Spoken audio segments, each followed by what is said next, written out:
मेरे लिए सर्दियां मतलब पराठे, और पराठों में आलू का पराठा ना हो ऐसा तो हो ही नहीं सकता। तो इसीलिए आज मैं आपके लिए लाई हूँ विंटर स्पेशल आलू पराठे की रेसिपी, जो कि हर इंडियन के घर में बहुत ही स्पेशल होता है और ये झटपट से बन के रेडी हो जाता है। तो इसे बनाने के लिए बॉइल्ड मैश पोटैटो में ऐड करेंगे chopped green chillies, onion and खूब सारा हरा धनिया। देन ऐड करेंगे टेस्ट के अकॉर्डिंग नमक, थोड़ा सा लाल मिर्च पाउडर, धनिया पाउडर और अजवाइन, एंड इन सभी चीजों को अच्छे से मिक्स करके एक फिलिंग रेडी कर लेंगे।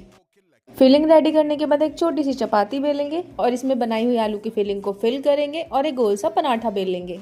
बनाए हुए पराठे को दोनों साइड से अच्छे से सेक लेंगे और ऑयल या घी के साथ इसको अच्छे से क्रिस्पी कर लेंगे। अच्छे से क्रिस्पी करने के बाद इसको गर्मा गर्म सर्व करेंगे अपनी फेवरेट चटनी के साथ, और विंटर स्पेशल आलू पराठा गर्मा गर्म एंजॉय करेंगे।